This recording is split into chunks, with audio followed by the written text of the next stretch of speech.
Bonjour à toutes et à tous et bienvenue dans cette émission Écho d'âme, parce qu'il est des rencontres qui changent une vie, quand des âmes se croisent, se reconnaissent, s'élèvent ensemble. Et puis il y a ces liens qui dépassent l'humain, ces connexions qui résonnent dans l'invisible, qui transforment, qui réveillent et révèlent le sacré. Nous sommes Sophie et Anne-Sophie. Pour inaugurer cette série, nous avons l'honneur de recevoir Séverine Barbier, fondatrice de l'hypnose transpersonnelle, une approche puissante de psychothérapie pour explorer les différentes dimensions de l'âme, et Ludovic Vincent, amoureux de la Terre, passionné d'hypnose et surrogate. Ensemble, ils partagent une connexion profonde qui les amène à incarner une véritable dynamique alchimique dans leur vie personnelle comme dans leur mission spirituelle. Deux âmes en chemin qui partagent une même vision, celle d'un amour qui élève, qui libère, qui transforme. Au fil de cette émission, nous explorerons avec eux ce que signifie être un couple alchimique, comment leurs énergies se complètent et quelles leçons ils ont tirées de leur parcours commun. Nous vous invitons à vous installer confortablement et à vous laisser porter par cet échange riche en vibrations, en authenticité et en partage. C'est parti pour Écho d'âme. Bon, et ben bonsoir à tous et à toutes, et bienvenue donc dans cette toute première édition, cette première édition qu'on a appelée Écho d'âme sur notre chaîne YouTube, qu'on a nommée Les Voix du couple alchimique. Nous sommes vraiment ravis aujourd'hui d'être là ce soir, et puis de vous accueillir donc sur notre chaîne pour ce moment un peu spécial, un peu particulier, un moment qui nous tient à cœur. Pour cette toute première édition, on a vraiment une joie immense à vous accueillir, Séverine et Ludovic. Voilà, donc on accueille Séverine Barbier et Ludovic Vincent. Séverine qui est la fondatrice de l'hypnose transpersonnelle. C'est une méthode qui nous tient aussi particulièrement à cœur parce que on a eu la chance d'être formés auprès de toi, Séverine, et c'est vraiment une méthode qui nous accompagne beaucoup. Voilà, peut-être tu auras l'occasion d'en parler un peu. En tout cas, on présentera tout ça aussi en description de la vidéo pour que les gens puissent aussi connaître un petit peu cette superbe méthode. Puis quand même, cette méthode fait partie intégrante de l'histoire de nos rencontres tous les quatre et de votre rencontre à C'est tous ça. les deux quand même. Donc voilà, il y a aussi tout ça qui est là. Exactement. Et on a eu la chance de pouvoir se rencontrer justement tous les quatre. C'était l'été dernier. C'était vraiment une très très belle rencontre. Elle s'est faite alors qu'elle n'avait pas été spécialement prévue. Mais c'est aussi un peu ça, je crois, ces rencontres d'âme. Ça se fait. Et puis parfois, bah, on ne sait pas trop comment ça se fait. Mais il y a quelque chose qui, pouf, qui arrive. Donc nous, on a tout de suite ressenti cette jolie connexion entre vous qu'on a tout de suite perçue. Et c'était vraiment une évidence pour nous de pouvoir vous accueillir aujourd'hui. Donc, merci beaucoup, beaucoup, beaucoup d'être là, tous les deux. Merci pour l'invitation. On a été très honorés d'être de cette première édition.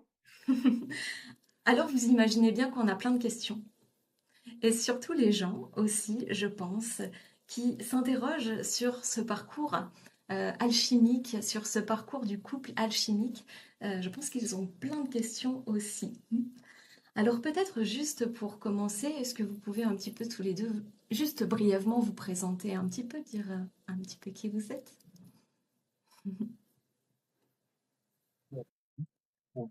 Bah, donc, non, je suis en quête spirituelle, en chemin spirituel depuis les plus jeunes années, je dirais, presque 14 ans, ça a dû commencer pour moi. Et je suis actuellement, mon énergie, c'est plutôt de prendre soin de la terre et du vivant. Je suis futur maraîcher en reconversion. Et c'est vraiment ma source de curiosité, d'exploration, d'expérience.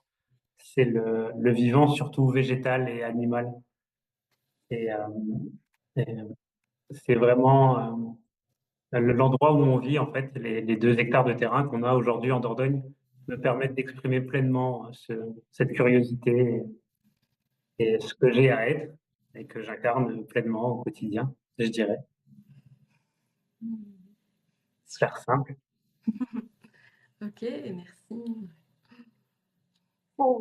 Cyrine Barbier, effectivement, fondatrice d'Hypnose Transpersonnelle, mais pas que. Mm. La mienne, j'ai été très. Je pense que j'étais déjà agnostique enfant, car je me posais des questions existentielles enfant, mais on va dire que la quête a débuté réellement en 2010, à la mort de mon fils, où forcément, en tant que maman en deuil, il y a eu la question de est-ce que la vie après la mort existe? C'était vraiment ce chemin-là qui m'a amené d'abord à m'intéresser à la religion, puis à la spiritualité, puis à rentrer dans l'accompagnement psychothérapeutique transpersonnel. Cependant, moi, j'ai la sensation que cette quête s'est terminée il y a 2 ans à peu près, un an, 2 ans, avec la prise de médecine sacrée, de médecine chamanique, qui nous ont permis à tous deux, parce qu'on le faisait ensemble, de connecter à notre véritable nature. Et je me suis aperçue qu'en fait, il n'y avait jamais eu de quête, puisqu'on n'avait jamais été séparés de la source. Et en même temps, cependant, c'est pas parce qu'il y a plus de quête qu'il y a plus d'une certaine façon de travail transpersonnel et en même temps de impersonnel aussi, de désidentification. Mm. Et c'est vrai que il y a 2 ans et demi maintenant, la rencontre avec Ludo, ça a vraiment eu pour effet de euh, aussi bien la rencontre avec Ludo et les médecines sacrées, justement, ont été tous deux un grand facteur de réalisation. Voilà comment je le dirais, de retour vers soi. Voilà. Ok. Merci pour cette jolie présentation. Mm. On a envie, juste, tu l'as un peu évoqué, mais justement, on a un peu envie de savoir comment est-ce que vous vous êtes rencontrés? Comment est-ce que ça s'est fait, cette rencontre? Du coup, je dis tout ça parce que l'histoire est vraiment longue et très intéressante, mais je vais tâcher de faire quelque chose de plutôt résumé. Au départ, moi, je suis plutôt tombé sur ces séances d'hypnose transpersonnelle et c'est un sujet qui était c'était un point de curiosité extrêmement important à ce moment de ma vie quand je suis tombé dessus. Et pour moi, c'était qu'une voix, en fait. J'avais aucune idée de à quoi elle ressemblait. J'écoutais juste les séances sur YouTube. Et j'avais une voix, j'écoutais ça dans mon ancien job. J'étais magasinier et je préparais des cartons toute la journée. Et j'avais les écouteurs, en fait, et j'entendais sa voix. Et j'étais vraiment passionné d'hypnose, d'hypnose d'exploration de vie. Et j'étais très intrigué de ce qu'elle faisait, en fait. Selon moi, elle jouait avec les cieux, en fait. C'est comme ça que je le décrivais. Et je me disais, cette personne a quelque chose que j'aimerais tellement comprendre, j'aimerais le vivre, j'aimerais le faire vivre aux autres. Et j'ai écouté une cinquantaine de séances, ce qui représente plus d'une centaine d'heures d'écoute.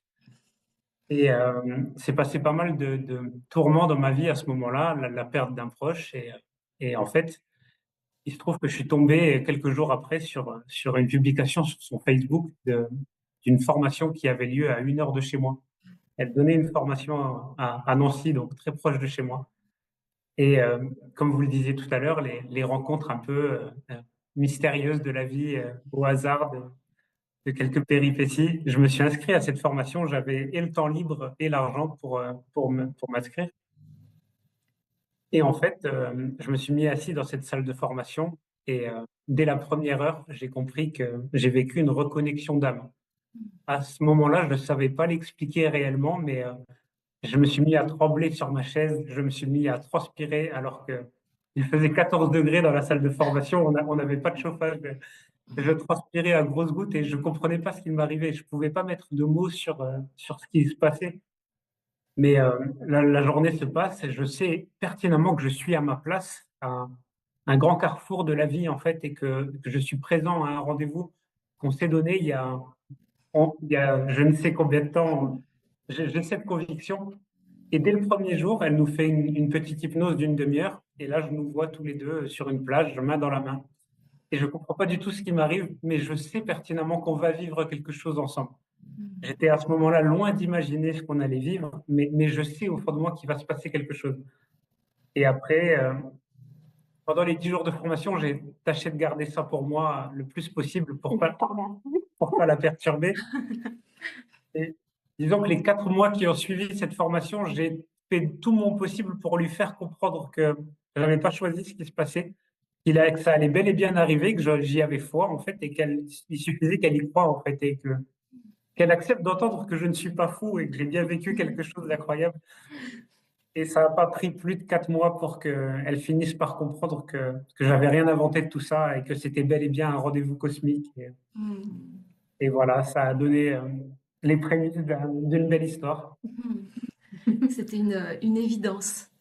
Alors pour lui, Oui, c'est ça. Séverine a résisté 4 mois. parce que c'était très difficile pour moi, parce que moi, j'ai pas eu de signe, mais vraiment, mais aucun. Et c'est vrai que c'était, moi, dans mes valeurs, déjà, c'était hors de question, jamais avec un stagiaire. Donc, j'étais la formatrice et lui, le stagiaire. Et même si on est adulte, je sais qu'il peut y avoir quand même une posture haute, une posture basse du fait d'être enseignante à ce moment-là. Et je sais que ça peut biaiser du coup ce qui peut être ressenti pour la personne que l'on voit toute la journée en train de parler, qui nous donne du savoir, etc. Et du coup, et comme je percevais quand même beaucoup d'admiration, voilà, moi je me suis vraiment mis ça sur le côté un peu transfert contre transfert, et sur l'aspect aussi un petit peu le fait que forcément c'est une approche de connexion de cœur à cœur, et il n'est pas rare quand on se connecte avec cette approche de ressentir la sororité ou notre lien d'âme en tant que frère d'âme en fait. Quelle que soit la personne en fait. Et je me disais, bah, tu sais, enfin, j'ai tellement eu de consultants qui avaient à la fin de leur séance l'impression qu'on avait un lien particulier, alors que moi, ce que je ressens à chaque fois, c'est cette connexion tout simplement d'âme à âme que l'on a avec toute âme dès l'instant qu'on est connecté au cœur. Donc pour moi, je mettais vraiment ça sur ce compte-là. Je sortais moi-même d'une relation compliquée, lui aussi. Et il y avait cet aspect en plus où je lui disais souvent non, t'es pas du tout mon genre, c'est hors de question. Donc pour moi, c'était pas une évidence quoi. Et ces 4 mois ont été plus que nécessaires, déjà juste au fait de me laisser apprivoiser pour qu'on devienne amis. Je crois que ça a vraiment commencé comme ça. Alors cette posture, en effet, là, tu parles de la posture d'enseignante et du stagiaire ou quoi, ça, on sourit en entendant ça parce que ça fait écho finalement un peu à notre parcours et à notre histoire. Moi, Sophie était ma consultante, on peut le dire comme ça. À l'époque, j'étais sa sophrologue et du coup, voilà, il y avait ce rapport là aussi et j'avais quelque chose de très très droit comme ça, de dire, mais non en fait, enfin. Tu vois, donc voilà, donc c'est marrant ça. Ok. Tu comprends. Je comprends. Je comprends. Et j'ai mis plusieurs mois à l'apprivoiser aussi. Je les soupçonne, ils préparent leur plan comme ça. Mais avec le recul, je lui dis, c'est un peu facile, tu as été hyper aidé, t'as tremblé, il a eu une montée vibratoire, il a tremblé sur sa chaise pendant 4 jours, et il a eu, au cours de 2 sessions d'hypnose transpersonnelle durant la formation, des informations sur notre couple à venir. Je lui dis, moi, j'ai rien eu, en fait, c'est de la triche. Et oui, et je sais pas, j'ai cette question qui vient, comment ça serait passé si toi, tu avais eu aussi les mêmes signes? Tu vois, est-ce qu'il y aurait pas, à ce moment-là, est-ce que ça aurait pas amené quelque chose de peut-être de différent, de déstabilisant, ou tu vois, il y aurait peut-être eu aussi quelque chose. C'est sûr que si j'avais, je remercie d'un côté de ne pas avoir eu des signes, en tout cas en début de formation, parce que je pense que ça, c'est évident que ça m'aurait extrêmement perturbée. Et d'ailleurs, je lui ai dit souvent, je te remercie de n'avoir rien dit avant la fin de la formation, parce qu'il a vraiment attendu que la formation s'arrête. Et il m'a écrit le lendemain, il m'a dit qu'il avait canalisé un texte et du coup, il m'a envoyé ce texte canalisé. Et merci pour ça. Oui, c'est sûr que ça m'aurait perturbée. Maintenant, de toute façon, on sait que tout a une justesse et une raison d'être, donc c'est que ça devait être fait comme ça, quoi. Et du coup, j'ai plein de questions moi qui arrivent. Du coup, à quel moment est-ce que vous avez peut-être mis un mot où on parle de couple alchimique, où on parle de relations sacrées comme ça? Est-ce que à un moment donné, vous avez perçu ça vraiment? Vous avez mis ce nom-là dessus? Ou c'est venu parce que vous avez entendu et que vous êtes dit, bah oui, ça correspond un peu, ou comment ça s'est passé par rapport à ça? Je vais répondre, mais tu compléteras si toi tu l'as Bien sûr. vécu différemment. En tout cas, Bien sûr. pour moi, euh, bah, comme je l'ai dit, mon ego faisait vraiment de la résistance. C'est-à-dire que même quand au bout de 4 mois, on s'est vu, on est sortis ensemble. Et en fait, bah, Ludo habitait dans le nord-est, moi à Bordeaux à l'époque. Et en fait, bah, il a débarqué directement chez moi et je sentais que tout mon ego se rebellait comme ça en disant, attends, déjà, moi, je voulais pas de cette relation. En plus, bon, d'accord, je veux bien être en relation, mais j'ai jamais demandé à ce qu'il débarque chez moi tout de suite. Donc, il y avait beaucoup de dégoût à ce niveau-là, beaucoup de fermeture de cœur à ce niveau-là. Et du coup, j'étais pas sympa. Vraiment, je crois que c'était horrible parce que je me reconnaissais pas dans le sens où d'habitude, je suis quelqu'un plutôt douce et généreuse. Et avec lui, en fait, plus je sentais qu'il m'admirait et plus j'avais envie de casser cette image-là. C'est très bizarre, mais c'était comme si c'était hyper important pour moi qu'il se fasse pas de film qui me voit en tant qu'humaine. C'est-à-dire que j'avais besoin qu'il voit mes lumières, certes, mais surtout j'avais besoin qu'il voit mes ombres et j'avais l'impression qu'il les voyait pas. Donc du coup, je ressentais que bah, toutes mes ombres ressortaient comme pour les lui jeter à la figure et qu'il arrête d'avoir ce regard d'admiration pour moi et qu'il voit finalement, j'ai envie de dire, quelque chose de plus réaliste, de plus terrestre. Donc il y a eu déjà ça, très fort. Et ce qui m'a fait moi personnellement réaliser que là on était vraiment dans quelque chose d'alchimique, c'est le fait qu'en les 6 premiers mois, on s'est séparés 4 fois. Et en fait, à chaque fois, on était incapable, en tout cas, bon, je vais parler pour moi, mais moi j'étais incapable de ne pas donner de nouvelles plus de 48 heures. Systématiquement, dès le lendemain, on se rappelait, on se revoyait, etc. Et au bout de la 4e fois, donc au bout de 6 mois, je lui ai dit, bah écoute, parce que moi j'avais tendance du coup, en rejetant toutes ces ombres-là que j'avais besoin qu'il les voie, ça réveillait plein de choses chez moi. J'ai eu besoin de lui dire, bah en fait, bah moi, il faut que j'arrête de crier parce que je criais beaucoup et puis lui, il fuyait. Du coup, ça me fermait et il fuyait. Et je lui ai dit, bah écoute, peut-être qu'il faudrait qu'on arrête de se séparer parce que de toute façon, on en est apparemment incapable. Et peut-être qu'on pourrait apprendre bah, à communiquer. Surtout que c'est mon métier de faire apprendre à communiquer les êtres. Donc, peut-être apprenons à communiquer, c'est-à-dire moi à parler sans crier et toi à ne pas fuir, à t'ouvrir quand tu sens que ça bloque entre nous au lieu de te refermer et de fuir. Et en fait, à partir de ce moment-là, ça a tout changé, quoi. On a vraiment senti, le chien doit sentir notre bonheur parce qu'il veut absolument participer. Et, et on a vraiment senti, bah, ça a été la dernière fois, donc c'était 6 mois après le début de notre relation. Et, et à partir de ce moment-là, le fait de rentrer, ça ne veut pas dire qu'il n'y a pas eu d'autres problèmes, enfin d'autres difficultés. Mais aujourd'hui, je les vois plus comme des difficultés parce que c'est plus des ajustements qui ont été faits du coup au fur et à mesure. Et c'est vrai qu'ayant tous les deux, prenant tous les deux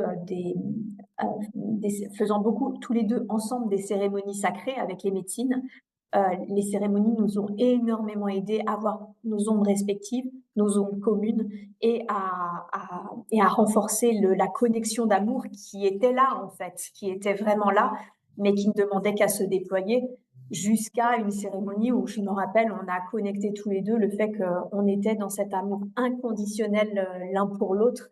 Et je crois que quand on a reconnecté ça, à ce moment-là, ça a été une évidence que ben, on voudrait plus jamais faire du mal à l'autre, en fait. Donc, dès l'instant qu'on sent que ça bloque, que ça coince, que l'autre est blessé ou se sent incompris, moi, je le vois bien tout de suite.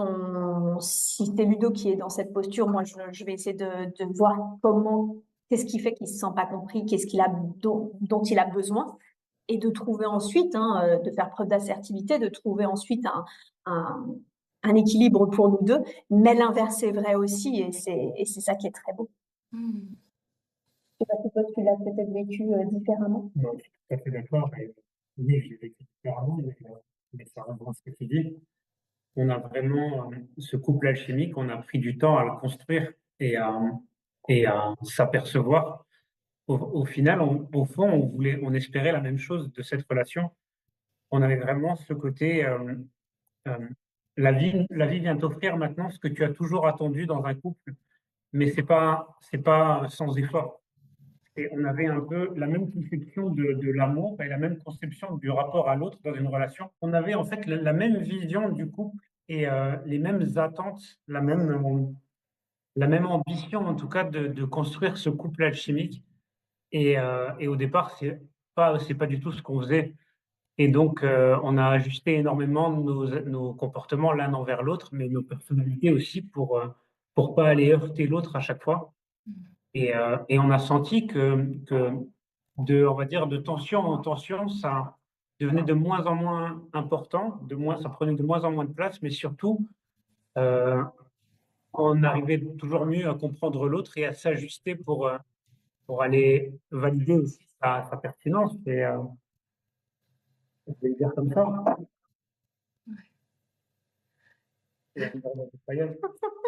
Mais, et au final, ce qu'elle disait tout à l'heure, alors oui, au début, je me suis heurté à un caractère très dur et elle me montrait finalement qu'elle n'était pas l'idéal, l'idéalisation que j'avais d'elle.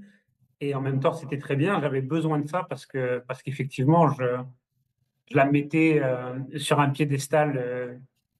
Et, et au final, où je veux en venir, c'est que je n'ai pas perdu l'admiration que j'ai pour elle, en fait. J'ai appris que oui, elle était humaine, que oui, on s'est clashé pas mal de fois avant que les choses. On disait en fait qu'on se polissait, en fait, comme des cailloux. On se polissait pour que, au bout d'un moment, les angles soient moins abrupts, tu sais, et glissent plus facilement. Et c'est ce qu'on a fait. Et aujourd'hui, j'ai toujours ce regard d'admiration sur elle. Seulement, on a compris à quel point on était humain et on est aussi des fois fatigué et on manque de patience, à bout de nerfs et ça nous échappe et on rectifie tout ça à chaque fois. Et c'est de moins en moins difficile. On a très bien poli les angles. C'est ça qu'on se dit. Ouais. C'est pas le mot alchimique, en tout cas, c'est pas le mot qu'on aurait mis au début. Non. Au début, on avait vraiment cette vision. En fait, on s'est aperçu qu'on avait cette vision commune de ce que pouvait être l'amour et plutôt le couple et du coup l'amour dans un couple. Et à un moment, quand j'ai réalisé ça, je me suis dit, c'est fou parce qu'en fait, tous les deux, on a cette vision-là, tous les deux, on a cette espérance-là. Euh, on n'a jamais abandonné de l'espoir de trouver, enfin d'arriver à trouver quelqu'un en face qui ait la même vision, la même compréhension, parce qu'au final, on peut avoir ça avec n'importe qui, mais tout le monde n'est pas prêt à mettre en œuvre les efforts véritablement, l'écoute, la compassion, la bienveillance que ça demande de rentrer dans un couple sacré. Et, euh, et quand j'ai réalisé ça, ben, à un moment, je lui ai dit, c'est fou parce que, en fait, on travaille à contre-courant de cette vision alors qu'on l'a. Donc, il y a un moment, il faut faire un choix, quoi. Soit on se sépare, ou soit on le met en œuvre parce que de toute façon, moi, je sais que je n'abandonnerai jamais cette vision-là parce que c'était une évidence pour moi que ça pouvait pas être autre chose. Ouais, de ce que j'entends, c'est vraiment les défis, les choses qu'on rencontre comme ça, c'est aussi des opportunités de croissance en fait. C'est comment est-ce que ce qui nous arrive, en effet, on tombe pas dans le piège de l'ego. Alors on peut y tomber hein, au départ et s'en rendre compte, mais c'est vraiment de garder ce regard de cette conscience en fait, de ce regard qui prend du recul et de dire mais en fait, qu'est-ce que je veux? Je- il y a quelque chose comme ça, j'entends vraiment des opportunités voilà, de grandir.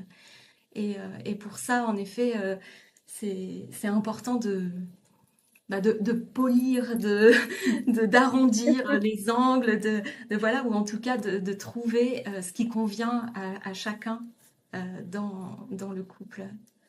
Mm. C'est vraiment le mot opportunité de croissance, c'est vraiment. Et en fait, c'est là où on a commencé à mettre le mot couple sacré et couple alchimique. C'est vraiment quand on s'est aperçu à quel point notre couple et les médecines sacrées nous avaient propulsés dans des niveaux de conscience. Je crois même que même si on en avait la vision, je crois même qu'on ne pouvait pas imaginer les niveaux de conscience qu'on allait toucher du doigt d'une manière paroxystique. mais aussi intégrée au quotidien parce que je suis quelqu'un d'extrêmement speed, toujours en train de faire quelque chose, etc. Donc, je peux très vite me perdre dans le stress ou la fatigue. Et surtout, quand je vois le genre d'être que j'ai pu être par le passé, que plus jeune dans mes couples, etc., j'aurais jamais pu imaginer pouvoir atteindre ce niveau de stabilité, d'écoute, et intérieure, mais également du coup, parce qu'en fait, ça ne marche que comme ça, quoi. C'est parce que je m'écoute enfin et parce que je sais écouter l'autre que ça fonctionne. Et, euh, et ça a été, oui, c'était une croissance en termes de conscience phénoménale. Mhm. C'est vraiment intéressant et j'ai vraiment envie de l'appuyer. Là, ce qui est soulevé finalement, ce qui est mis en lumière, il y a cette notion en effet d'observer et d'accueillir ces défis de vie, là, ces moments un peu difficiles où on rencontre les angles de l'autre. Et c'est cette notion d'apprentissage et d'entraînement finalement. C'est quel choix on fait. Et peut-être au début, en effet, ça clash fort. Et puis au fur et à mesure, on adapte, et puis ça clash de moins en moins, et puis on fait des vrais choix. En fait, on choisit à chaque instant, est-ce que j'entre pleinement dans ce conflit et dans ces impressions de différence? Parce que finalement, il y a quand même cette notion, cette base d'avoir une vision commune. Ça, c'est déjà quelque chose d'essentiel. Et ce que j'ai envie vraiment, vraiment d'appuyer, moi, c'est ce que vous avez dit là, c'est qu'un couple alchimique, ça se construit. Parce qu'il peut y avoir vraiment ce regard de l'extérieur, et nous on l'entend très souvent dans les séances, on nous partage cette vision de dire ah ben moi j'aimerais tellement avoir un couple comme vous. Sauf que il n'y a pas la vision de tout ce que ça veut dire, de tout ce que ça a engagé quand même. Enfin, c'est un vrai engagement, c'est comme quand on s'engage dans son éveil, finalement, on fait grandir sa conscience, enfin, on se reconnecte à sa conscience.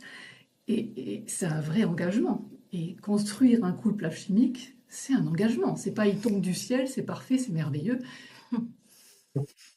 C'est un travail véritablement de tous les jours en fait, hein. Et qui n'est pas fini et qui ne sera jamais fini parce que bah on a eu d'autres défis récemment, on va en avoir d'autres à venir. Ne serait-ce que c'est bête, hein, mais un chiot en l'occurrence Vaiko qui a 9 mois mais qui ressemble, enfin qui est grand comme un poney. Bah forcément, quand il y a un poney à la maison de 9 mois, c'est du défi entre nous parce que bah, c'est des bêtises, c'est des pipis partout. Ça a été vraiment un petit peu sport au début. Et en fait, on s'est aperçu que bah, déjà, il nous continuait de nous faire travailler, mais que même pour nous, du coup, s'accueillir l'un l'autre dans ce nouveau défi. C'était comme un peu une préparation justement à la naissance de ce bébé, parce que du coup, je suis enceinte de 5 mois. Et on sait que c'est encore un nouveau défi parce que de couple alchimique, on doit essayer, enfin, j'allais dire on doit, mais en même temps, je sais que ça se fait. Mais il y a ce déploiement en tant que famille sacrée maintenant et à venir et que ça va forcément la fatigue, la nouveauté, le changement de rythme occasionner de nouveaux défis pour créer cette famille sacrée, mais également pour que l'on reste un couple aussi, parce que moi souvent, et c'est ce que j'ai tendance à dire à mes consultants, il n'y a pas de couple si on ne sait pas d'abord écouter soi, et il n'y a pas de famille s'il n'y a pas de couple en fait. Donc ça va toujours dans le sens de bah, je m'écoute d'abord, puis en même temps je trouve un équilibre avec mon couple, et en même temps dans ce couple-là je trouve un équilibre avec la famille, parce que si euh, il y a un des domaines qui n'est pas répondu ou qui est trop sollicité par rapport à un autre, ou un autre qui est trop laissé tomber, bah ça marche plus non plus en fait. On ne sera jamais une famille si on n'est pas un couple solide, et on ne sera jamais un couple équilibré si on ne se respecte pas, si on ne s'aime pas. Ça c'est intéressant et justement, j'avais envie de venir à cette question-là dans le couple alchimique, quelle place a l'amour de soi, justement? Parce qu'il y a aussi, il peut y avoir, dans les retours qu'on a ou les questions qu'on a aussi, ce partage de dire, ah ben oui, mais vous êtes ensemble, puis vous faites pour l'autre, et puis vous faites avec l'autre, et puis voilà. Mais le chemin qui amène à ça, c'est celui aussi de revenir à soi et d'accueillir l'amour de soi. Et dans le couple alchimique, il y a ça qui reste en premier lieu finalement. On dit tout le temps, nous, aux personnes, la personne la plus importante pour toi, c'est toi. Et même si, bien sûr, il peut y avoir la famille, il y a le conjoint, il y a les enfants, et parfois ça peut être pas évident à entendre. Et pourtant, si on se nourrit soi d'abord, c'est ce qui va permettre de nourrir euh, l'ensemble aussi. Donc comment est-ce que vous percevez ça, cet amour de soi dans le couple, justement, ou, enfin, ou dans la famille sacrée, mais dans ce qu'il y a à créer dans la relation? Quelle place vous vous donnez à vous? C'est c'est en plus ce que j'avais en tête un petit peu avant que tu poses la question, c'est que pour qu'un couple fonctionne, il faut aussi deux êtres équilibrés ensemble. Il faut, ce que j'allais dire pour compléter ce que Séverine disait tout à l'heure, c'est dans une famille harmonieuse et aimante, il faut pas oublier qu'on est un couple avant tout, sinon on se perd nous-mêmes. Mais dans ce couple, il faut pas oublier qu'on est deux êtres indépendants et que il faut c'est important qu'on soit deux êtres équilibrés qui cheminent ensemble en fait. Mais évidemment, il faut pas s'oublier soi-même. Et de toute façon, j'ai envie de dire, les plus grands secrets de l'éveil, c'est que ce qu'on recherche à l'extérieur, ce qu'on recherche chez l'autre, on le possède à l'intérieur de nous. Et il faut apprendre à avoir ce regard plein d'amour sur nous-mêmes et se dire qu'on mérite tout cet amour, qu'on mérite cette personne à nos côtés. Et ça ne peut fonctionner que si nous sommes deux êtres équilibrés qui cheminent ensemble et qui avancent ensemble. Et, et aucun de ces points n'est à négliger pour créer une famille encore plus grande et harmonieuse et trouver finalement la paix intérieure. Et ce que j'allais dire tout à l'heure aussi, c'est que il est très facile de passer à côté de l'amour de sa vie par manque de remise en question personnelle. Donc, si on ne fait pas le travail sur soi, combien de personnes, et je suis triste de l'imaginer même, combien de personnes sont passées à côté d'une relation sacrée par manque de remise en question, en pensant que c'est toujours l'autre qui a tort. Non, le premier travail est à faire sur soi-même. C'est une phrase qui me revient souvent, le plus grand combat est contre soi-même. Même si j'ai pas envie de le voir comme un combat, mais la phrase a beaucoup de sens pour autant. Mm. Ouais. Ouais. C'est ça, j'avais ce mot concession qui me venait. Et souvent, je trouve que c'est un mot qui est péjoratif. J'ai l'impression qu'on dit, ah, dans un couple, il faut Mm. faire des concessions. Et j'ai l'impression que dans ce mot-là, c'est un peu, je fais pour l'autre et puis je m'oublie un peu moi. Et j'ai l'impression que en tout cas, c'est ce qu'on partage aussi et puis c'est ce qu'on vit. Dans ce couple alchimique, le mot concession qu'on peut utiliser de manière un peu comme ça et tout prend une autre dimension. C'est de l'écoute, c'est de la communication, c'est de l'éveil, c'est de la remise en question pour à un moment donné revenir à soi et de soi pouvoir transmettre finalement aussi à l'autre. Et c'est comme ça que ça communique. Je ne sais pas si vous voyez ça aussi un peu comme ça. Totalement. Ouais. Il y a quelque chose, bizarrement, j'ai une mémoire très sélective et à moins que ça me chamboule vraiment émotionnellement, j'ai vraiment tendance à tout oublier, quoi. C'est chez moi, à part l'instant présent, à chaque fois, ça s'évapore. Faut vraiment que ça me marque émotionnellement, sinon, pas du tout, quoi. Et en fait, étrangement, ce que j'ai longtemps pris pour une tare, je me suis aperçue que c'était en fait une très grande qualité parce que ça m'obligeait en fait à rester. En fait, j'étais dans l'instant présent et au pire, je faisais beaucoup de projections futures, mais j'étais très peu. Ah bah voilà. Ah, Le deuxième, ah, Léo. j'étais obligée de rester justement. J'étais dans l'instant présent et si ce n'est, des fois, je projetais dans le futur. Donc en fait, après, c'était une fois que ça a été vu, ça a été d'autant plus simple de rester justement connecté à l'instant, puisqu'il y avait que ça. Mais cette façon de fonctionner m'a fait réaliser aussi que des fois, on pouvait se disputer. Et en fait, au bout de 3 jours, j'étais même incapable de me remémorer la raison de la dispute.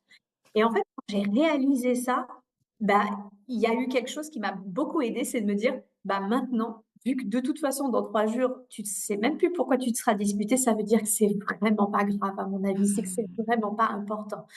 Et ça, du coup, ça m'a vraiment permis sur le moment, à chaque fois, de lâcher prise, de me rendre compte à quel point c'était des tensions souvent dues à une incompréhension ou à de la fatigue, mais pas réellement à quelque chose qui était fondamentalement important pour moi, comme un appel de l'âme, etc. Parce que ça, quand c'est le cas, quand je sens que c'est vraiment quelque chose qui va à l'encontre de mes valeurs, je sens que ça appelle fort intérieurement. Mais quand on regarde la plupart des accrochages, c'est vraiment rien en fait. C'est très souvent soit la fatigue, soit de l'incompréhension, soit une interprétation, soit tout simplement en fait juste, en tout cas quelque chose qui n'a pas d'importance et qui mérite pas autant justement de d'ondes négatives autour de ça, puisque dans 3 jours ce sera complètement terminé.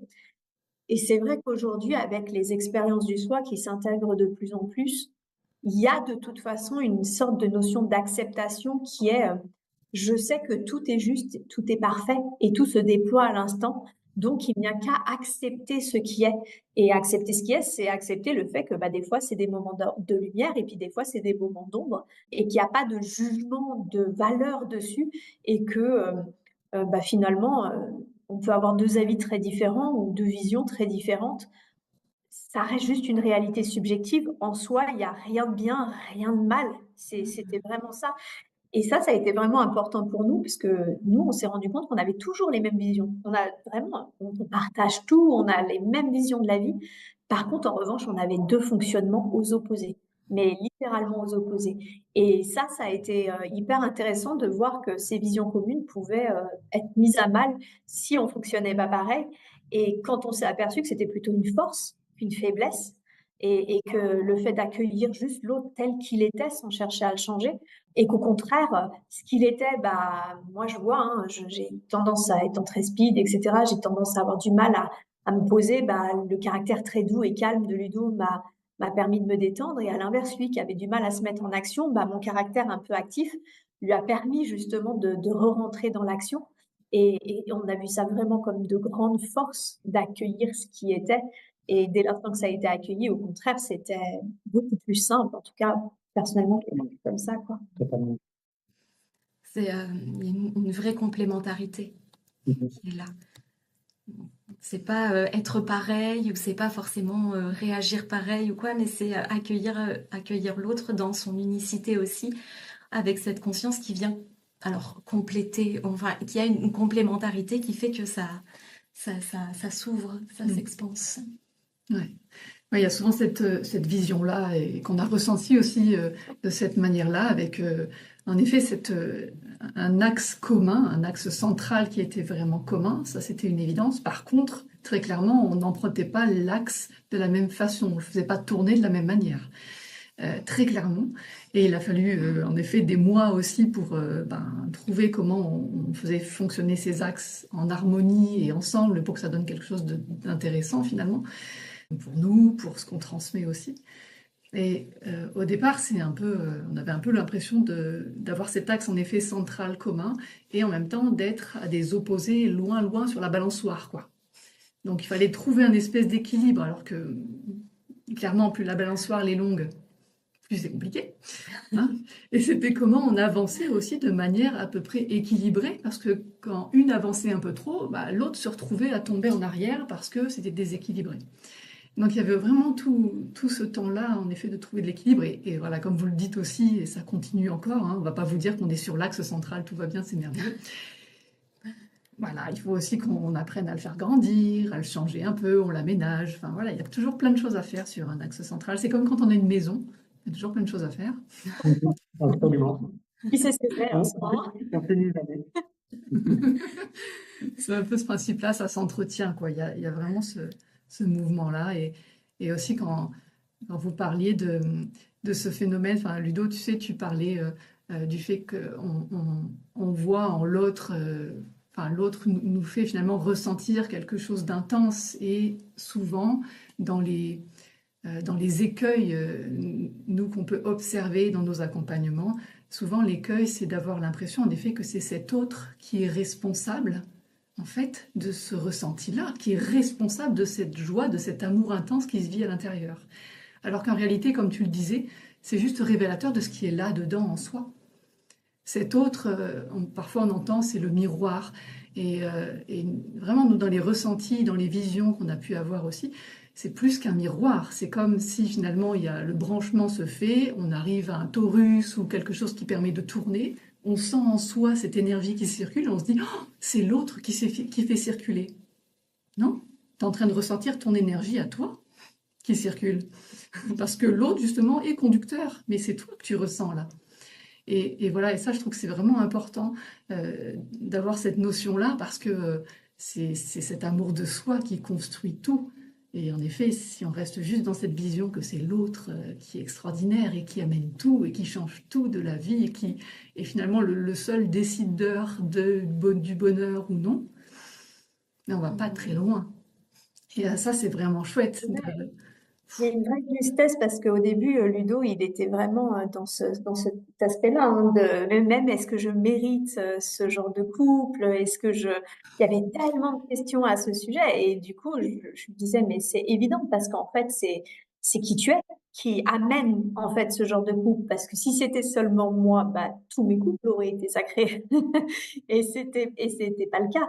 C'est le fait que justement, tous les deux, on est certes cette vision commune du couple sacré et ce courage de le mettre en œuvre parce que ça demande du courage comme disait si justement Ludo, de travailler sur son ego parce que c'est là où ça travaille fort fort dans le couple sacré et c'est forcément c'est pas l'autre, hein, c'est vraiment soi qui est remis en cause à chaque instant et quand il y a ces deux choses-là, cette compréhension de ces deux choses-là, c'est là où ça se déploie, où l'alchimie justement se fait. Donc oui, c'est très juste. Ça m'arrive encore parfois de me demander, c'est moins fréquent, mais ça m'arrive tout de même de me demander qu'est-ce que j'ai fait pour mériter tout ce bonheur finalement, hein. Il y a une phrase que j'ai entendue il n'y a pas très longtemps qui m'a plu et qui disait: La vie a tendance à donner à ceux qui donnent et a tendance à prendre à ceux qui prennent. Et quand j'ai entendu ça, je me suis dit: J'ai dû donner beaucoup de ma personne certainement parce que on m'a rendu 1000 fois plus que ce que j'aurais pu espérer de la vie. Donc je suis dans une gratitude infinie tous les jours, du réveil au coucher. Et, et c'est juste incroyable de vivre ça, il faut le dire aussi, bien sûr. C'est vrai, c'est beau. Je crois que merci de partager ça parce qu'en effet, on sent ça rayonne en fait. Là, on voit que ça rayonne chez vous. Du coup, j'en perds mes mots. Mais ça me touche beaucoup en fait ce que tu partages parce que ça vient toucher un espace aussi, un espace de moi où par moment, en effet, il y a ce truc-là de dire waouh quoi. J'ai vraiment de la chance de pouvoir vivre ça. Et je crois que dans ce couple-là aussi, il y a cette notion de joie et cette notion de gratitude qui est importante d'être là et aussi cette notion de choix. Souvent, Sophie partage ça. Alors, je ne sais pas si c'est encore le cas, mais elle me disait, elle disait, tous les matins, en fait, je fais le choix de continuer de m'investir dans cette histoire, dans cette construction, dans ce parcours. Et c'est vraiment un choix, c'est-à-dire que au-delà du couple, c'est vraiment deux acteurs. Vous êtes deux acteurs, on est deux acteurs, et c'est ça. On revient à l'amour de soi, mais aussi à cette présence équilibrée dont tu parlais. Et donc voilà, je crois qu'il y a cette notion de reconnaissance, de gratitude. Dis-moi que tu te dis ça tous les matins encore. Oui, mais bien, évidemment. C'est ça, c'est le renouvellement à l'instant présent de tout ce qui se vit finalement. On est toujours décideur de ce qui se passe. Et Séverine, tu parlais de courage. Et c'est tellement ça, c'est tellement le mot. Parfois, les personnes l'entendent d'une manière un peu obtuse, en se disant oh, le courage, ça résonne pas très bien. Mais dans son étymologie, le courage, c'est cœur agir. Et évidemment que c'est le cœur qui agit. Parce qu'il faut du courage. Il faut vraiment du courage pour s'avancer dans un couple alchimique. On pourrait facilement, pour plein de raisons, hein, dire oh non, c'est trop. Parce que bah, déjà, c'est tellement de ressentis. Il se passe tellement de choses. Et puis alors, l'ego, il se prend tellement de claques que parfois, il a envie de dire non, c'est bon. Hein. Ça va. Hein. J'irai dans un truc, ce sera plus simple. Mais tellement moins beau. Mais bien Oui, sûr. c'est ça. Mais c'est ça, et je le vois encore cette semaine, hein, c'est ce que je dis. C'est pas parce que tu disais quelque chose tout à l'heure tellement juste, Sophie, c'était le côté, bah oui, c'est comme, enfin, j'ai eu l'image vraiment, on est sur une poutrelle, et comme en fait on est tout le temps en mouvement, bah l'équilibre il a trouvé à chaque instant dans le couple, parce qu'il y en a un qui recule, il y en a un qui avance, et du coup faut toujours retrouver l'équilibre en fait, parce que bah, il y a jamais, à part ce que l'on est vraiment, il y a jamais d'immobilité dans la réalité subjective. Et, euh, et en fait, c'est tout aussi important d'avoir ce courage-là de se remettre en cause, mais également de le montrer d'une certaine façon. En fait, non, c'est même pas de le montrer, c'est que le fait d'avoir le courage de remettre en cause, ça se voit en fait. Et je trouve que c'est tout aussi important pour l'autre de le relever. Et je vois encore cette semaine, hein, on a eu aussi un passage à vide et, euh, et ça m'a préoccupée et je lui en ai parlé. Et en fait, j'ai été hyper touchée parce que tout de suite, immédiatement, il est revenu vers moi, il a compris mon questionnement, ma souffrance même vis-à-vis de ça.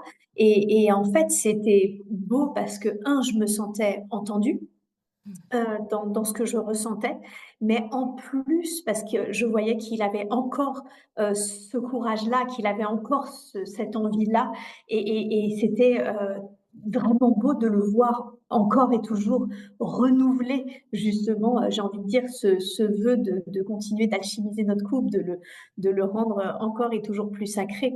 Et ça, souvent, quand il me dit est-ce que je mérite ça, je lui ai dit mais tu n'obtiens que ce que tu dispenses en fait. C'était vraiment le juste retour. Je lui ai dit je suis comme ça avec toi parce que justement tu es comme ça, parce que tu as ce courage-là. Ça se nourrit en fait. C'est fou parce que au final, euh, on n'a rien à prendre de l'autre. Je cherche rien à prendre de Ludo, à lui soutirer ou quoi que ce soit.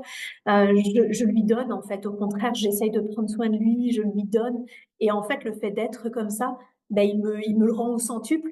Et comme il me le rend au centuple, c'est un cercle vertueux, en fait. Et je le sens entre nous que c'est vraiment un cercle vertueux où l'autre donne, ça nourrit l'autre. Mais du coup, l'autre se sent tant nourri. Il a aussi de quoi, il se sent pas assoiffé. Et donc, d'amour, de recherche ou je ne sais quoi. Et donc, il donne aussi. Et c'est ça qui est fou, c'est que ça demande beaucoup de courage. Mais quand on comprend véritablement le cercle vertueux que ça génère, euh, il y a une espèce après d'évidence que ça peut pas être autrement, en fait, que ça pourrait pas, que ça ne peut pas marcher autrement, en fait. C'est ça, l'évidence. Mm. En 3 mots, l'évidence. Il y a vraiment quelque chose comme ça, c'est-à-dire qu'on apprend à danser ensemble et, euh, et voilà, c'est vraiment très beau et ça n'empêche pas le côté humain. C'est-à-dire que c'est pas parce qu'on est dans une relation comme ça où il y a tout ce côté de l'éveil, de la conscience, de la compréhension, de cet amour inconditionnel qui est véritablement présent, qu'on ne vit pas notre vie d'humain. Vous nous confirmez Et de cette façon, tu retombes parfois dans le quotidien, en fait, et tu oublies. Et c'est une alternance permanente d'oubli et de conscience. Comme la vie alterne entre la vie et la mort, le jour et la nuit. L'ombre et la C'est... lumière. Moi-même, quand, avec nos expériences de plantes sacrées, je faisais mes compréhensions, en tout cas, de l'éveil spirituel, et je disais, on passera notre temps à oublier et à se rappeler. Parce que tu ne peux pas, selon moi, ça reste que ma croyance, mais sauf certains cas particuliers, être en permanence, en pleine présence, en pleine conscience dans tout. Tu retombes forcément dans une action, dans un comportement machinal, et tu te rappelles, là pour le couple, ok, je dérive, je ne prends plus soin, je suis fatigué, je fais plus attention, et je recommence à... Et c'est une alternance permanente d'oublier, c'est une évidence pour moi, ça reste ma croyance personnelle, mais la pleine présence dans la méditation, dans la contemplation que j'ai parfois à regarder la nature, et c'est pareil, et je vais reprendre quelque chose, je vais pas creuser un trou, et tu te retrouves avec des œillères, la tête baissée sur ton trou, et puis tu vas t'arrêter de nouveau et regarder les oiseaux, les arbres, mais et, à un moment tu creuses ton trou, à un moment tu contemples, tu peux pas faire les deux en même temps, ça marche pas très bien en fait, De moins en moins souvent. c'est pas, bien sûr. Mm. Mm. Mm. Mais ce qui est intéressant aussi dans ce que tu partages, c'est le chemin. On peut en effet par moment, et on a le droit d'être fatigué, d'être beaucoup moins à l'écoute peut-être aussi, parce qu'il y a besoin d'aller retrouver cet équilibre intérieur justement. Mais ce qui est intéressant, c'est de toujours avoir cette conscience, d'en prendre conscience, de l'observer, de dire, ah, est-ce que vraiment c'est ça que je veux? Est-ce que vraiment c'est comme ça que j'ai envie? Et là, en effet, il y a le chemin aussi du retour, et on est venu vivre cette expérience finalement ici, et ça fait partie du chemin. Totalement. Quand j'avais reconnecté la toute première expérience du soi, mon tout premier samadhi, je me souviens que c'était tellement fort et de réaliser qu'avec l'instant présent, qu'on n'était qu'un, qu'on existerait pour toujours, que ce que nous étions était là pour toujours, depuis toujours et pour toujours, que voilà, que tout se déployait à l'instant d'une manière absolument parfaite.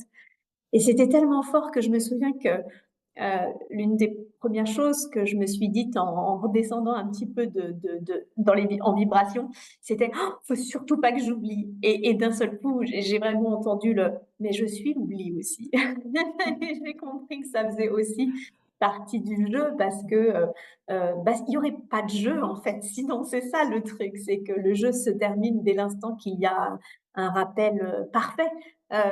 Parce qu'il n'y a plus à ce moment-là d'illusion de séparation, plus de, enfin tout est connecté et que sur Terre, même si, enfin, en tout cas c'est ce que je le ressens, mais moi je ressens une grande vague de lumière arriver à toute allure et qui s'expand d'une manière de plus en plus rapide, voilà, d'une manière exponentielle. Et cependant, en même temps, à ce niveau de conscience terrestre aujourd'hui, je sens que ce n'est pas possible encore d'être, ou effectivement, que de très rares cas, mais ce n'est pas encore possible d'être complètement éveillé tout le temps et en conscience et en présence. Et c'est OK, parce que finalement, euh, ce n'est jamais grave si on se sent entendu et si on sent que l'autre, c'était presque, je suis presque retombée amoureuse à ce moment-là quand je l'ai vu débarquer dans la chambre de bon matin, parce que je me suis dit, waouh, il signe là. Ce que tu disais, hein, c'est tous les matins, je fais ça et je me réengage. Bah là, c'était ça, j'avais vraiment l'impression qu'il signait en conscience et du coup, ça n'a aucune importance quand on se sent écouté, quand on comprend, parce que moi aussi, je cherchais à comprendre ses raisons à lui, parce que forcément, il en a, sinon il ne le ferait pas. Et quand on se sent compris, que l'autre aussi se sent compris et que on le revoit signer, bah ouais, moi je suis encore plus amoureuse. C'est très juste ce que tu partages. Ouais. Ouais, c'est vraiment quelque chose qu'on expérimente aussi.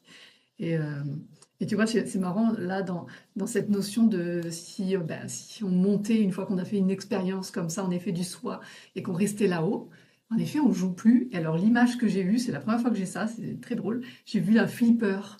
Tu sais, c'est comme quand on envoie la petite bille, et si elle reste en haut, elle se passe plus rien, en fait. Si elle est coincée, qu'est-ce qu'on fait? On tape sur le flipper pour qu'elle redescende, en fait, parce qu'elle tape là, elle va là, pif. Et finalement, c'est ça le jeu. Et c'est vraiment chouette. Et si je sais pourquoi j'ai cette vision, c'est parce que j'ai trouvé une petite bille de flipper il n'y a pas longtemps dans la rue devant chez nous. Ah bah voilà. Voilà pourquoi. Et je l'ai gardée en me disant pourquoi je la garde. Bon, je sais pourquoi maintenant. Mais Le jeu. C'est ça. c'est magique. Et c'est vraiment cette. Et comme vous disiez, là, cette notion de finalement, on expérimente, oui, on retombe dans le quotidien, il y a des tensions, il y a des choses comme ça qui se créent.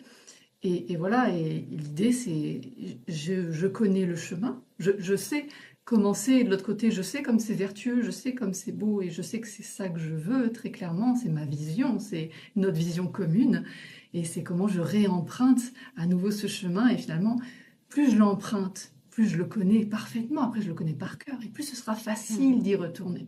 Parce qu'au début, c'est un peu, bon, bah, il faut... Au début, ça fait mal à découvrir. Ouais, au début, c'est dans la savane, comme Ludo au début, là, quand tu déblayais un peu la forêt devant chez vous, là, avec, En machette. ouais, c'est ça. Fallait faire le passage, et puis bon, bah après, finalement, ça se déblaye, puis plus on passe dessus, et plus Ouais. ben, ça devient facile, et puis finalement, après, il y a des panneaux carrément qui réindiquent comment on y retourne. Bon, J'allais dire, si tu voyais le chemin aujourd'hui dans la forêt, ah, j'en c'est étais très sûre, facile. je le savais. En tout cas, dans cette notion de couple alchimique aussi, souvent on entend que le couple est là pour porter une mission, une mission collective, un peu une mission d'apporter quelque chose dans ce nouveau monde. Il y a un peu ces idées qui sont là. Est-ce que vous avez l'impression d'avoir cette mission commune, là, cette mission d'apporter quelque chose? Et si oui, qu'est-ce que c'est? Alors franchement, pas du tout. Ouais, ok. En tout cas, on l'a jamais évoqué comme ça. Euh, c'est évident, en fait, je crois par contre que, bah, en fait, mais ça c'est ma croyance, c'est le fait que pour moi, le but ultime d'une âme, c'est de revenir à elle-même. C'est que la conscience se rappelle d'elle-même. C'est vraiment pour moi le but ultime d'une âme qui s'incarne et du coup d'être incarnée. Et être incarné, c'est vraiment être, donc ce qu'on est, c'est-à-dire l'amour et la lumière dans l'incarnation. Et ça, je crois que c'est vraiment le but ultime d'une âme et c'est pour ça que ça commence forcément par soi et que d'une certaine façon, ça se multiplie quand on peut le vivre justement après au sein d'un couple, puis au sein d'une famille, et au sein d'un groupe d'amis, et au sein d'un collectif, parce que bah, comme tout est interconnecté, vu qu'on est un, moi, j'ai pas cette mission-là parce que en fait, je sais que ça se fait dans le sens où comme on est interconnecté, il peut pas en être autrement.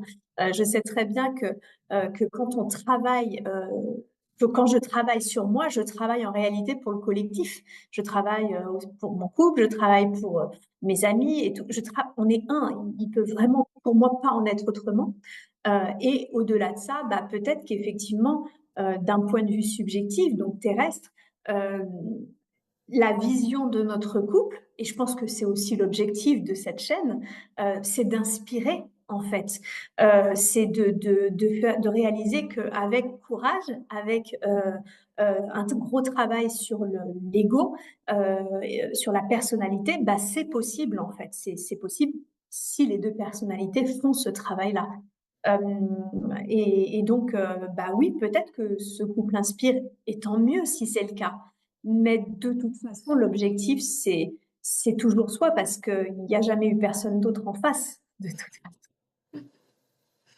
C'est vrai, exactement. Exactement ça correspond très très bien à ce que, enfin, ça nous parle beaucoup. C'est ce qu'on ressent aussi, c'est ce qu'on entend aussi. Et souvent, il y a cette question qui dit, ah, mais vous avez une mission commune, il y a une mission, voilà. Mais la mission commune, finalement, elle est d'être et de rayonner cet amour, cette lumière. Et voilà, parfois, on peut avoir, nous, cette impression, mais peut-être parce que on travaille ensemble, nous, on a cette mission de travailler ensemble tout le temps, que finalement, cette union va décupler un petit peu cette énergie. Mais j'ai tout à fait cette sensation, et c'est ce que j'entends, que finalement, qu'on travaille ensemble ou pas, ou quoi, il y a toujours ce fait que c'est... enfin, Ce que je remarque, c'est que, et ce qui me vient là, quand je t'écoute, c'est ce que j'entends, c'est le côté, mais de toute façon, quand il y a cette vision commune et une vision réalisée du coup de ce que nous sommes, c'est-à-dire l'amour, la lumière et que nous sommes un, il y a forcément la lumière génère toujours plus de lumière en fait, et surtout quand elle se regroupe. C'est vraiment le 1 plus 1 égale 3. Et chez vous, bah, peut-être que ça se traduit justement sur ce travail commun parce que du coup, vous fusionnez d'une manière créatrice vos lumières de cette façon-là. Chez nous, c'est vrai qu'on ne travaille pas ensemble. Alors, pas toujours, parce que des fois, il est quand même en surrogate durant des séances, mais c'est quand même assez rare. Cependant, par exemple, là, bah, je suis enceinte, on va avoir un enfant, et peut-être que chez nous, cette lumière, elle s'est décuplée à travers la création, une autre création, autre, qui est peut-être à travers cet enfant. Je sais que vous avez des formations en cours, des bébés en cours aussi. Donc, du coup, voilà, il y a vraiment, je crois que d'une façon ou d'une autre, euh, et c'est le processus naturel, il y a toujours plus de lumière en fait. C'est sans fin. La lumière est infinie, l'amour est infini, et quand elle se retrouve à ce niveau de conscience, elle se décuple en fait pour atteindre encore de nouveaux niveaux de conscience. C'est ça qui est génial. Hmm. C'était important pour nous d'amener aussi cette vision-là que un couple alchimique sacré, c'est pas forcément de faire le même travail. C'est plus que ça, finalement, qu'importe.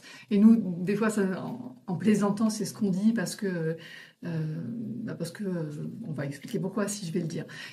Une fois, dans une formation, on expliquait, mais finalement, si on avait une poissonnerie, on rayonnerait de la même manière. Qu'importe ce qu'on fait. Et une poissonnerie, tout simplement parce que YouTube, à chaque fois qu'on dit les hameçons, dans les méditations, il le traduit par les hameçons. Donc on s'est dit, il y a peut-être dans un monde parallèle, peut-être qu'on a une poissonnerie. Essayer d'alpaguer les âmes pour les renvoyer à la lumière. Peut-être. Mais en tout cas, voilà, que finalement, c'est pas ça l'axe central. C'est vraiment se libérer de ces carcans, de cette limitation un peu qu'on vit dans la matière, où c'est bien plus que ça. Et en effet, on pourrait du jour au lendemain faire complètement autre chose et ne pas le faire ensemble d'ailleurs. Ça changerait rien, parce que le couple, il est nourri de toute façon d'une autre manière, et que finalement, même si on n'est pas l'une à côté de l'autre, et même si vous n'êtes pas l'un à côté de l'autre, vous rayonnez au moins doublement. C'est comme ça, c'est activé. Si vous mettiez la même énergie et la même attention, peu importe l'activité, le rayonnement serait le même. Nous, on plaisante souvent à dire qu'on prend soin du vivant, mais sous deux aspects différents. Séverine est donc thérapeute et aide les humains à aller mieux, à mieux traverser leur existence. Et moi, je suis plus basé sur l'animal et le végétal, mais notre lieu de vie ici, on se dit un peu que c'est le lieu de la lumière. En fait, le solstice, c'est l'endroit où on prend soin de la lumière, qu'elle soit humaine, animale ou végétale ou autre, en fait. Et on a l'impression de faire le même travail, seulement de l'avoir euh, dirigé vers des êtres différents. C'est ça. Toi, Ludo, tu es aussi thérapeute. C'est ça, exactement. Ça Exactement, marche aussi. Ouais. totalement. Hmm. Hmm. Ok. Bon, on pourrait en parler pendant des heures. Moi, on trouve que c'est super passionnant parce que ça amène beaucoup, beaucoup de choses. Euh, je pense qu'il y a, au vu de ce qu'on nous demande aussi, je pense vraiment que vos partages vont vraiment intéresser les personnes qui sont sur la chaîne et qui se questionnent. Voilà, des personnes qui sont et dans un couple déjà et qui savent pas trop si justement ils sont dans ce couple alchimique ou pas, parce que au final c'est une étiquette qu'on met pour reconnaître certaines choses, mais voilà, ils peuvent se questionner et je pense que ça va leur amener beaucoup enfin voilà, beaucoup d'éclairage, d'éclaircissement. Et puis aussi les personnes qui sont en parcours. C'est comme ça que voilà, qui sont dans un parcours ou aussi dans des phases on a senti une connexion et puis il y a ces séparations. Est-ce que ça veut dire que c'est tout fini ou pas? Est-ce que voilà, il y a cette évidence? Enfin, tout ça et tout ce que vous partagez, merci beaucoup de le partager parce que je pense vraiment que ça va éclairer beaucoup de choses Mm. sur des questionnements. Et c'est chouette de pouvoir avoir votre vision. C'est chouette parce qu'en plus, il y a la vision complètement humaine et on sait à quel point vous aimez aussi être là, être sur Terre, vivre cette vie aussi d'humain qui est là. euh, avec du bon... j'allais parler fromage, Séverine, mais c'est pas le bon. C'est-à-dire, ne me touche pas. Mais non, mais oui, parce que, enfin, honnêtement, j'aurais jamais cru. Ma vie a été tellement chaotique plus jeune. J'ai fait une tentative de suicide à 14 ans. J'ai vraiment cru mourir quand mon fils est décédé. J'aurais vraiment pas cru pouvoir dire que j'aimerais un jour ma vie euh, au point où je l'aime aujourd'hui. Euh, et vraiment, je crois que ça, c'est vrai. Enfin, pour tous les couples, je crois que vraiment c'est possible pour tous si, et il y a vraiment deux conditions sine qua non pour moi, c'est si vous êtes vraiment prêt à d'abord vous regarder là pour le coup le nombril, parce que c'est véritablement d'abord soi, euh, toutes ces ombres, d'aller mettre en lumière toutes ces ombres pour aller les accepter, pour aller les accueillir, parce qu'une fois qu'elles ont été vues, accueillies, bah, bizarrement, elles sont beaucoup plus lumineuses. Donc, je crois que ça, c'est vraiment, ça commence par ça. Mais aussi, et il faut être très clair là-dessus, et moi, je vois trop de couples, étant moi-même effectivement psychopraticienne, j'en ai du monde qui défile dans mon cabinet et je vois trop de couples qui s'illusionnent, c'est-à-dire qui sont vraiment dans des couples avec des comportements toxiques, des fois de part et d'autre, mais des fois clairement du partenaire en face. Et l'autre travaille sur elle, donc c'est OK. Sauf qu'en face, il n'y a rien. Et il y a un moment, je crois qu'il faut arrêter de s'illusionner. Un couple, c'est un tango, c'est une danse à deux. Et vraiment, si l'autre ne veut pas danser, on ne peut pas le forcer. Et c'est vraiment complètement OK. Mais dans ce cas-là, arrêtez de perdre du temps parce que des couples qui croient en cette vision du couple sacré, il y en a. Et ça, c'est clair. Nous, au début de notre rencontre, Ludo avait une addiction au cannabis. Et ça, cette énergie-là, pour moi, c'était clairement, mais impensable dans mon couple, en fait. Euh, et je lui ai dit très clairement, je lui ai dit, en fait, je peux parfaitement comprendre que toi, tu aies envie de continuer d'avoir cette énergie dans ta vie. Euh, je lui ai dit, mais moi, par contre, c'est clair et net que je sens que c'est pas OK et que ça le sera jamais. Donc, en fait, tu as un choix à faire parce que moi, je t'offre une vie de couple équilibrée et fumer un joint de temps en temps, pourquoi pas? Parce que c'est comme boire un verre de vin de temps en temps, pourquoi pas? C'est comme manger une grosse raclette de temps en temps, pourquoi pas? Mais par contre, manger de la tartiflette tous les jours, boire de l'alcool tous les jours et fumer tous les jours, ça c'est plus possible en fait, parce que là ça manque d'équilibre et clairement c'était vraiment pas imaginable.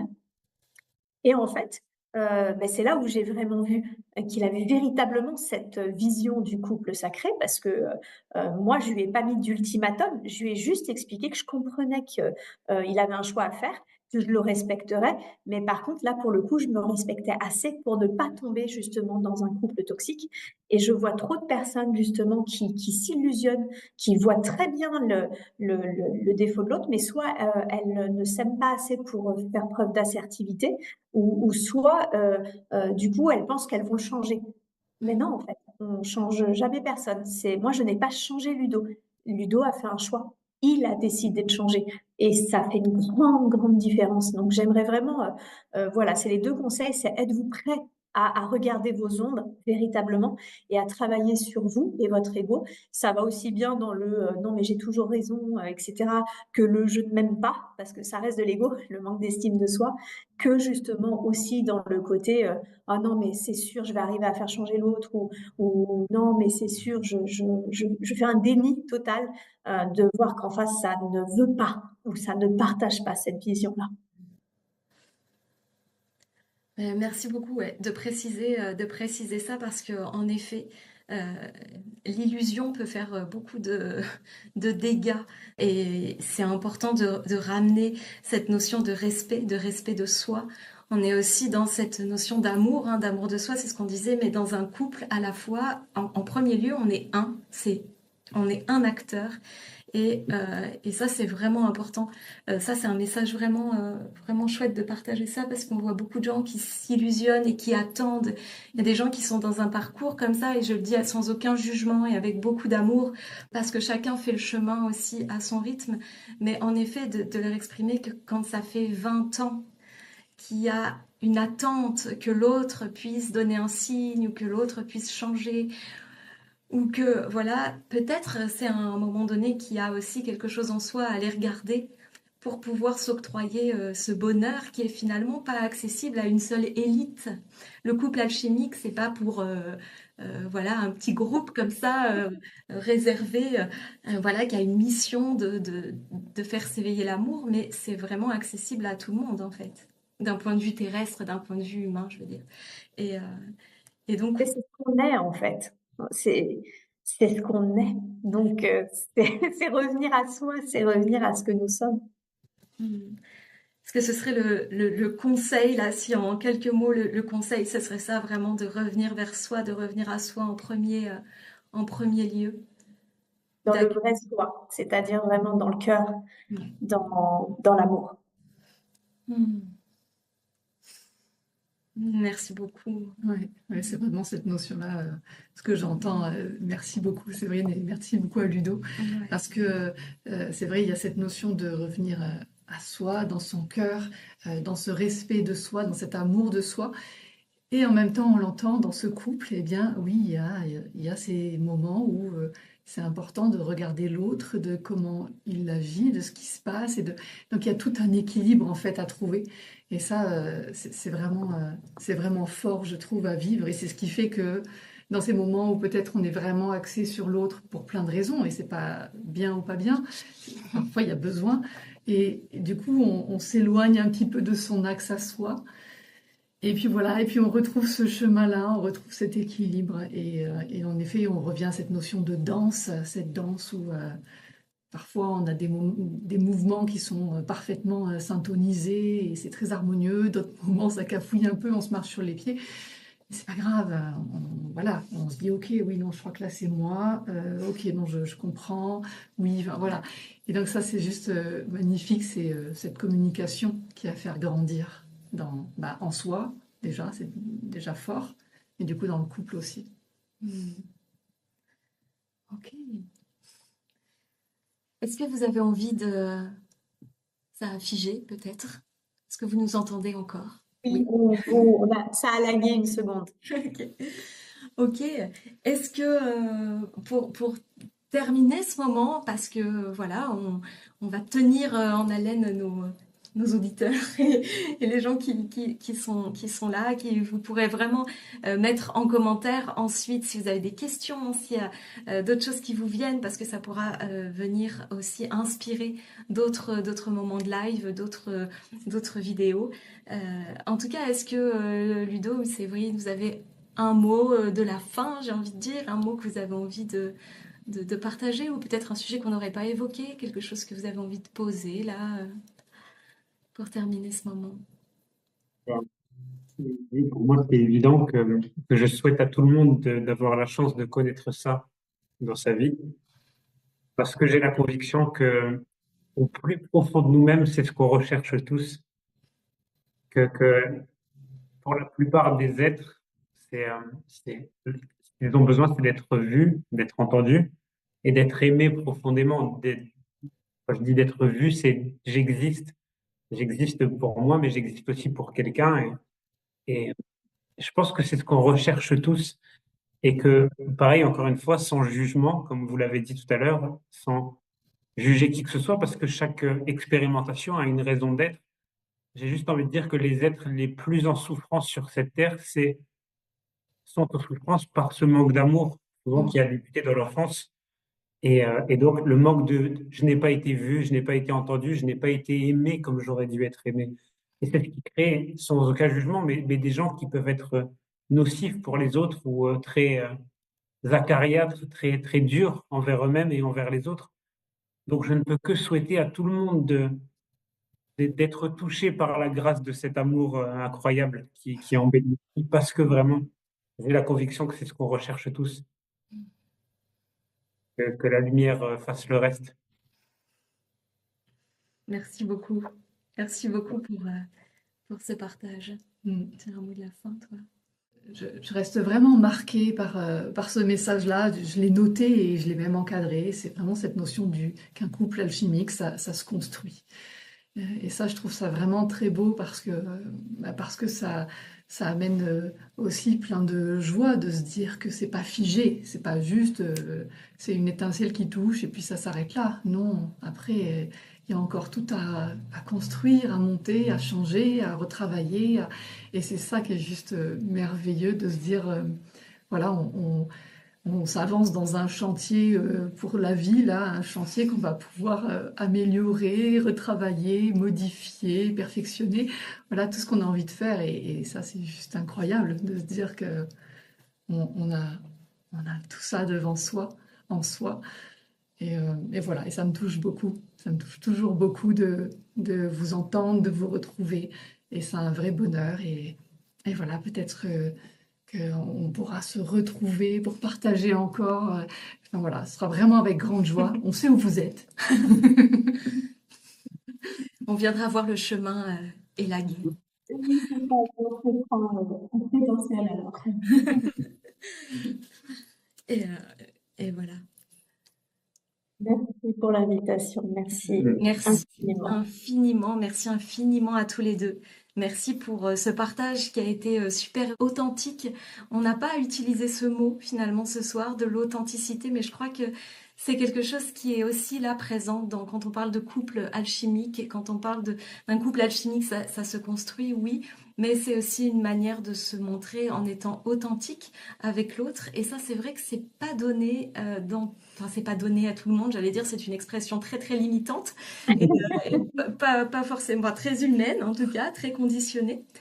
Mais pour avoir vécu d'autres relations et d'autres histoires avant de rencontrer Sophie, je sais que c'est la première. Quoi? Elle ne le savait pas jusqu'à maintenant. Donc voilà. Mais demain, tu me choisis encore. C'est la première relation dans laquelle je suis moi. Et je peux être moi dans toutes les facettes, dans tous les êtres de moi. Et je crois que ça aussi, c'est un aspect de ce couple alchimique. En tout cas, on va vraiment vers ce chemin-là d'être authentique. C'est un mot très important, effectivement, à souligner. Bon, vous reviendrez pour en parler. Avec grand plaisir. Merci infiniment à tous les deux. Merci à tous les abonnés de la chaîne d'avoir écouté ce moment. Vous allez pouvoir le revivre plusieurs fois, de réécouter tous ces super conseils, tous ces super partages. On se retrouve tout bientôt pour une nouvelle interview. On ne vous dit pas tout de suite qui viendra, mais ça sera super, on en est sûr. Et on vous dit à très très vite. Si vous souhaitez continuer à voir d'autres vidéos, n'hésitez pas à vous abonner et à mettre des commentaires. On sera toujours super content de pouvoir lire, de pouvoir vous répondre. Voilà. Allez, à bientôt. À bientôt. À bientôt.